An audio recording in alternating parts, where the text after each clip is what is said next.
तो तुम्हें कोई भी परेशानी, किसी भी तरह का चिंतन विक्षेप में नहीं आना चाहिए कि नाम जप के लिए जैसे बने, जैसे जबरदस्ती जिह्वा से आप नाम उच्चारण, यहां जिह्वा की बात करें, केवल जीभ से अभ्यास तुम बना लो, जो नाम तुम्हें प्रिय लगे या जो गुरुदेव ने दिया हो। जीव के द्वारा प्रभु के नाम की आवृत्ति अगर निरंतर होने लगे तो बहुत जल्दी हृदय के जो पाप वासना मल है वो सब नष्ट हो जाते हैं। ध्यान से सुनो इसे। यदि हम बहुत काल तक, पातंजलि जी ने भी कहा, दीर्घ काल निरंतर सत्कार सेवितो दृढ़ भूमि, दीर्घ काल तक निरंतर आदर के साथ नाम जप करे, तो कह रहे जीव के द्वारा प्रभु के नाम की आवृत्ति निरंतर होने से पूर्व के जितने मल हैं, जितने संचित पाप हैं, जितने विक्षेप हैं, वो सब नष्ट हो जाते हैं। अभी तो शुरू ही नहीं किया है, अभी तो विक्षेप ही विक्षेप है, मल ही मल है, और आप कहते हो हमारे दुख दूर हो जाए। नाम जप करो, दुख दूर होने की बात क्या, दुख की निशानी नहीं रह जाएगी। जैसे अगाध समुद्र में मछली किलोल करती है, ऐसे हरि शरण में जो जीव होता है, भजन करता है, उसे अपार सुख मिलता है। सुखी मीन जिमी नीर अगाधा। अब तीसरी बात है, ये बहुत क्रम से जोर की, जैसे स्मृति तो उससे सब कुछ अनुभव होगा, पर उसकी प्राप्ति नाम जप से होगी। अब नाम जप में हमारी रुचि, नाम जप में हमारी भावना पुष्ट हो, उसके लिए कह रहे हैं तीसरी बात बहुत आवश्यक है, भगवान की कृपा पर पूर्ण विश्वास होना। ये तीसरी जो बात है, ये बहुत जोर की बात है, कृपा पर विश्वास हो जाना। भगवान हम पर कृपा किए हैं और उनकी कृपा से हमको निश्चित भगवत प्राप्ति होगी। कई बार विश्वास की, कृपा की चर्चा हुई है। ये तीसरी बात बहुत आवश्यक है उपासक के हृदय में। भगवान के कृपा बल से अब मुझे निश्चित भगवत प्राप्ति होगी, इसमें कोई संदेह नहीं है।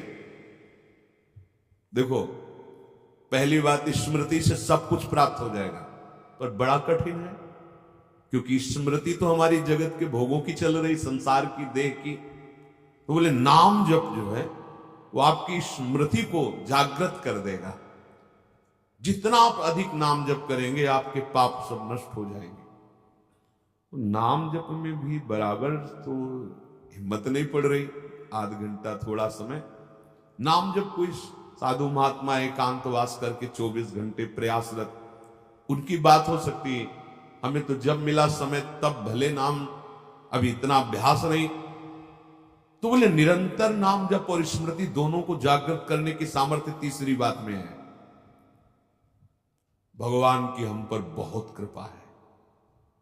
भागवत में भी एक जगह कहा है कि जो भगवान की कृपा का अनुभव करते हुए प्रारब्ध के अनुसार दुख सुख आता है, उसे भोग लेता है, शिकायत नहीं करता, उसमें विचलित नहीं होता है, और हर समय भगवान की कृपा का, हमारे ऊपर बहुत कृपा है, तत्यनुकंपा, ये श्लोक ऐसा है। उसे भगवत प्राप्ति ऐसे हो जाती है जैसे पिता की संपत्ति पर पुत्र का अधिकार स्वयं हो जाता है। ऐसे हर समय भगवान की कृपा का अनुभव करना बड़ी कृपा है हमारे ऊपर। जो दुख सुख आवे उसे सह लेता है, भगवत चिंतन, वो निश्चित भगवत प्राप्त हो जाता है। तीसरी बात है हृदय में बैठालनी कि भगवान की कृपा बल पर भगवत प्राप्ति बिल्कुल निश्चित हो गई मेरी। ये मानने में क्या जाता है तुम्हें? तो आप कह दो कि हमारे अंदर कोई विकार है, अभी भजन नहीं। भगवान की कृपा बल की बात कर रहे हैं। पहली स्मृति, दूसरी नाम जप, तीसरी बात करें कृपा बल पर। उनकी कृपा से क्या नहीं हो सकता? कहो कृपा ते कहा ना हुई। अरे वो मुख से वेद पढ़वा दे, लूले लंगड़े से सुमेर पर्वत फंदवा दे, छोटे सांप के बच्चा से गरुड़ को खा जाए, भगवान भगवान। तीसरी बात बहुत जोर की है, जिसमें दोनों बातें आ जाएंगी, निरंतर नाम जप और भगवत स्मृति भी आ जाएगी।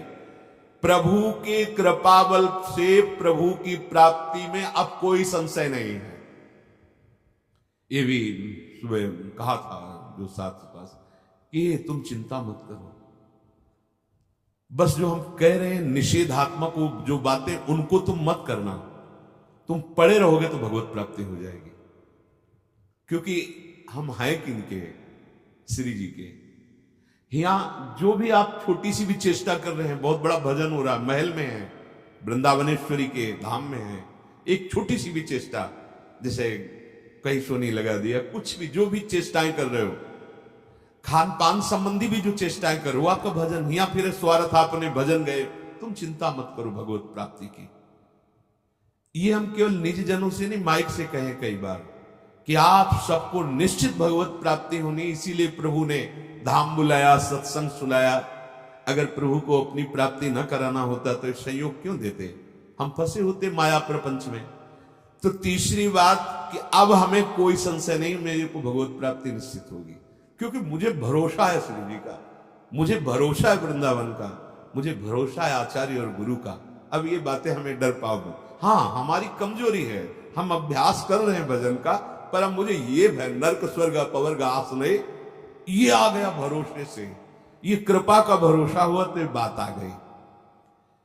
मानो भगवान की प्राप्ति बस मेरे को हो ही गई, ऐसे रोज सोचना है। हे महापुरुषों के वचन है। तीसरी बात बहुत जोर की है, नाम जप और भगवत स्मृति इसी में आ जाएगी, क्योंकि भगवान की कृपा से सब कुछ हो जाता है। मुझे इस जन्म में भगवत प्राप्ति पक्का होगी, भगवान की कृपा बल से, प्रियाजू की कृपा से।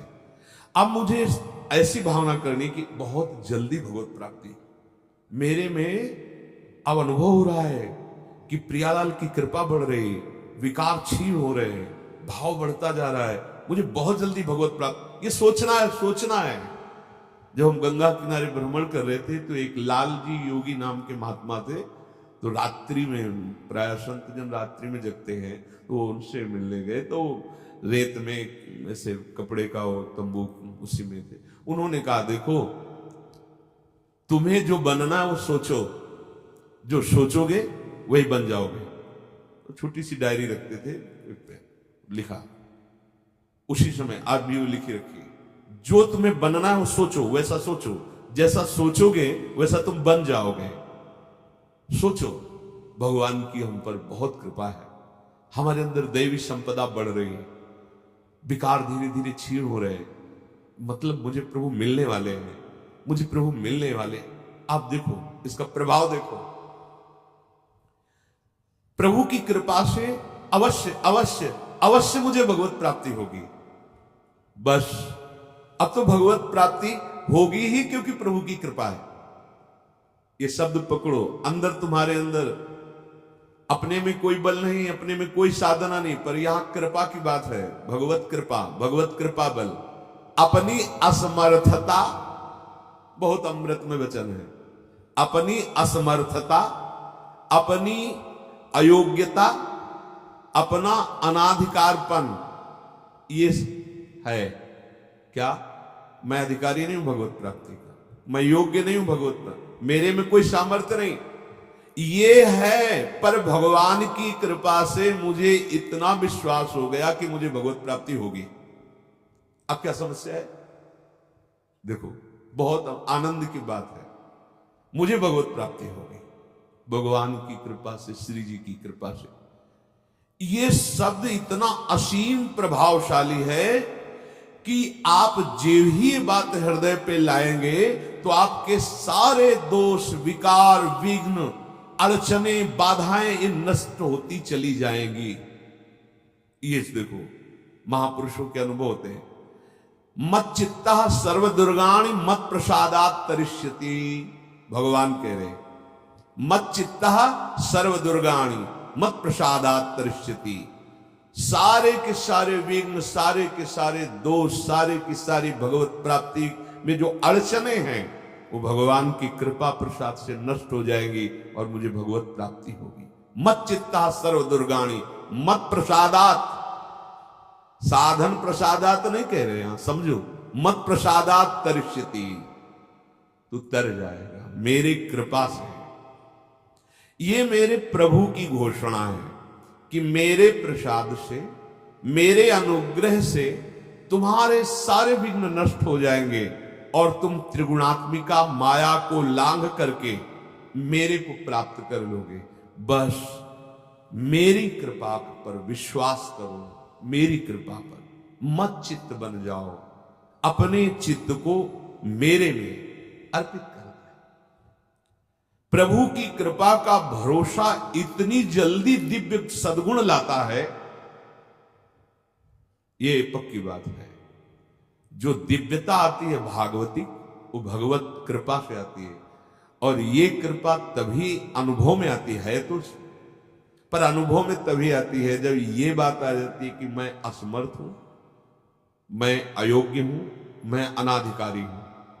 पर भगवान की कृपा है, प्रभु की कृपा है हम पर, अब मुझे निश्चित भगवत प्राप्ति होगी। ये तीन बातें जीवन में आना बड़ा कठिन होता है। असमर्थ हूं, अयोग्य हूं, अनाधिकारी हूं। जब ये बात आ जाएगी ना तो तृणादपि सुनी चिन्ह अपने आप आ जाएगा, अपने आप पूरा सूत्र भागवती को उतर जाएगा, क्योंकि मैं अनाधिकारी हूं, मैं योग्य नहीं हूं। पर भगवान कृपा का यह है कि उनके नाम, उनके रूप, उनके धाम, उनकी लीला की तरफ ये हृदय जा रहा है, वो अपनी तरफ घसीट रहे, पर मैं अनाधिकारी हूं। इससे क्या होगा? अहम खत्म हुआ, दैन्यता जागृत हुई, और भगवद आश्रय होने से हम जिसका आश्रय लेते हैं उसका प्रभाव होता है। जैसे अभी हम शरीर का आश्रय लिए हैं, तो देख लो हालत क्या की हुई है।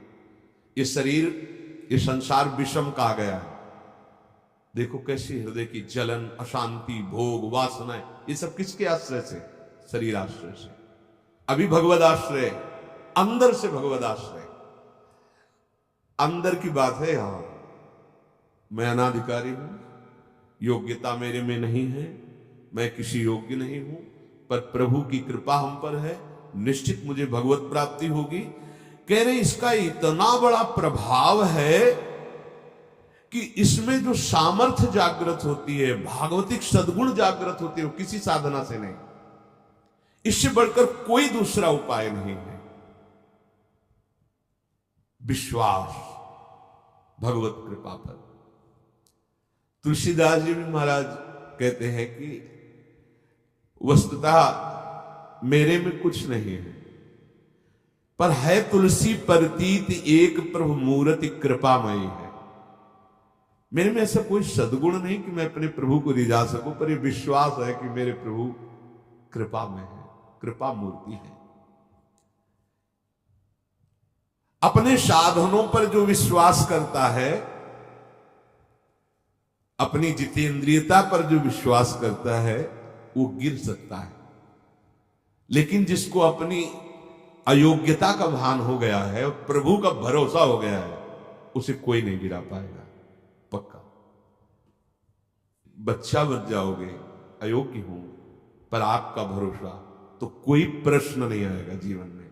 अगर प्रश्न आता है तो आप वाणी से बच्चा कहते हो, लेकिन अंदर अहंकार है, वो अंतर्यामी सदगुरु जानता है।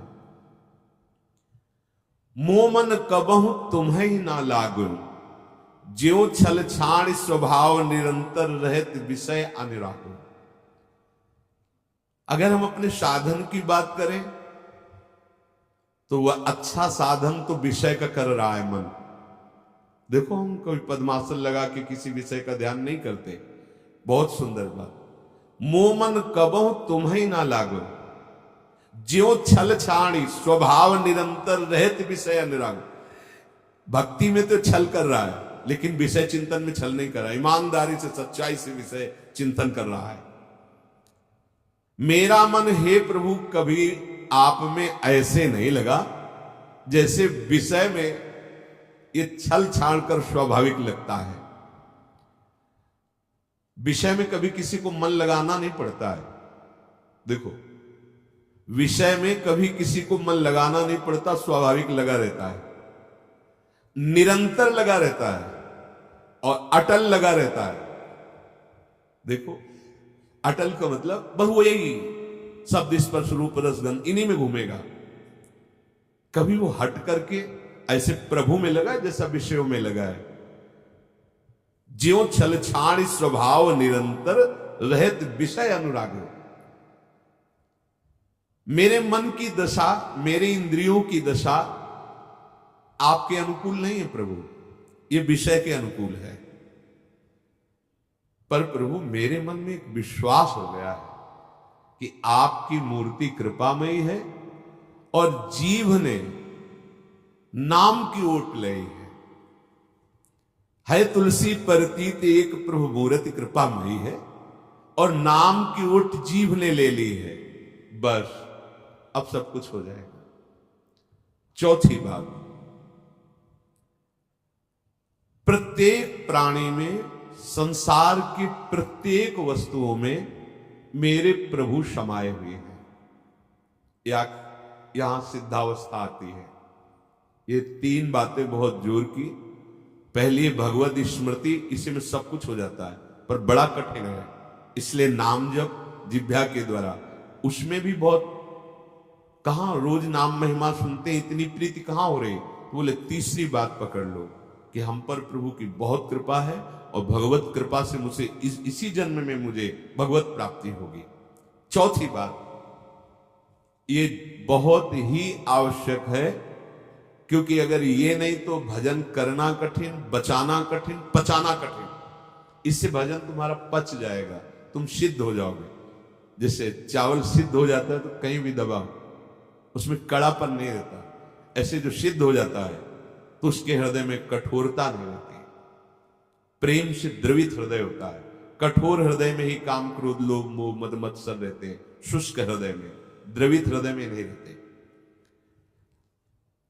प्रत्येक प्राणी, संसार के प्रत्येक वस्तु में मेरे भगवान विराजमान है। कोई ऐसी जगह नहीं जहां भगवान ना हो। ये बैठालना है, हमें दिखाई दे रहा है, माइक है, दिखाई दे रहा है, लेकिन जब सृष्टि नहीं थी तो माइक नहीं था। जब सृष्टि नहीं रहेगी तो माइक नहीं रहेगा। बीच में माइक जो दिखा रहा है कौन? जो सृष्टि के पहले था, जो सृष्टि के बाद में, वही बीच में भी। मत्ता पर तरम नान्यत किंचिदस्ति, किंचन मात्र कुछ और नहीं, मेरे प्रभु बने हुए हैं। प्रहलाद जी की सिद्धावस्था यही तो हुई थी गुरुदेव नारद की कृपा से। सर्वत्र भगवान है, तो खंबे से भी नरसिंह भगवान, नामदेव जी कुत्ते से भगवान को प्रकट कर लिया, श्वान में भी भगवान, भूत में भी भगवान। ये चौथी सिद्धावस्था है। उपासक को ये विचार हर समय रखना है कि हमारे सामने जो वस्तु है इस रूप में भगवान ही है, कुछ भी ऐसा नहीं, सब कुछ स्वयं भगवान बने हुए हैं। सच्ची बात है, वही बने हुए हैं। ये छुपा छुपी का खेल खेल रहे हैं, बस आपको पहचानना है। मैं फिर दोहरा के बात कहता हूं, आप इस बात को पकड़ लीजिए। आपके सामने कोई भी कार्य की वस्तु आए या व्यक्ति आए या दृश्य आए, आपको सबसे पहले उसमें भावना करनी, मेरे प्रभु विराजमान। जैसे हरिवंश महाप्रभु क्रूर है, पापी है, दुष्ट है, संभाषण योग्य भी नहीं, पर उसके हृदय में राधा वल्लभ लाल है, भावना को, ये बहुत जल्दी काम बन जाने वाली बात है। मानो आप गृहस्थ में, आपका लड़का सामने आए, आपकी पत्नी सामने आए, आपके कोई मित्र सामने आए, आपको पहले याद करना है इनके हृदय में राधा वल्लभ लाल विराजमान। वस्तुता वही है पूरे, पर हमें पहली भावना करनी है। ये वृक्ष साहब, ये वृक्ष तो है, पर इस वृक्ष के अंदर प्रभु है। अगर प्रभु ना होते तो इसकी सत्ता ही नहीं है, प्रभु विराजमान है। अब मेरे इष्ट देव इसके हृदय में विराजमान है, पर मुझे जो स्वांग करने को मिला है, पिता का, पुत्र का, जो भी, बिल्कुल स्वांग वैसे ही करना है। अगर मालिक का स्वांग करना है तो हम नौकर से बर्ताव वैसे ही करेंगे, जैसे पुत्र से बर्ताव, पत्नी से बर्ताव, पर अंदर भाव देखना है, मेरे प्रभु इसके हृदय में विराजमान है, मुझे सेवा दी है। आपका यदि स्वांग सही निकला, देखो, स्वांग से निकलने का मतलब आप में ये कभी भाव नहीं आना चाहिए कि मैं पिता हूं। पिता का स्वांग कर रहा हूं, सामने आराध्य देव पुत्र के रूप में, तो डांटना भी वो पूजा हो जाएगी भगवान की। महाप्रभु चैतन्य देव जी के पिताश्री को स्वप्न में एक दिन एक दिव्य महापुरुष प्रकट होकर बोले कि तुम निमाई को डांट रहे थे, पता है वो कौन है? डांटना ठीक नहीं। तब उन्होंने कहा, देखो प्रभु आप कौन है तो मुझे पता नहीं, पर हमारे पुत्र रूप में वो आए हैं, तो अभी तो डांटा है, अगर आवश्यकता पड़ी तो चपत भी लगाएंगे, क्योंकि ये सौभाग्य देने के लिए प्रभु आएंगे। तो हमें जो स्वांग मिला है वो तो कर रहे हैं, पर सामने देखना है कि गुरु का स्वांग दिया है, पर स्वयं जगत गुरु सामने शिष्य रूप में बैठे हैं। पुत्र, पत्नी, परिवार, व्यवहार मेरे प्रभु इन रूपों में विराजमान है। तो सच्ची मानिए, ये चार बातें यदि आप अपने जीवन में ले आए तो भगवत प्राप्ति तो एक ही बात में हो जाएगी, किसी एक बात में। चारों में इतनी सामर्थ्य है, किसी एक में यदि आपकी स्मृति निरंतर तो भगवत प्राप्ति, नाम निरंतर जब तो भगवत प्राप्ति, और दृढ़ विश्वास किसी जन्म में मेरे को भगवत प्राप्ति हो जाएगी भगवत कृपा से, तो भगवत प्राप्ति, और सब में भगवान की भावना तो भगवत प्राप्ति। और जिसमें चारों ये पूर्ण हो गए तो सिद्ध महापुरुष हो जाता है। जीवन की परम सार्थकता इसी जन्म में भगवत प्राप्ति हो।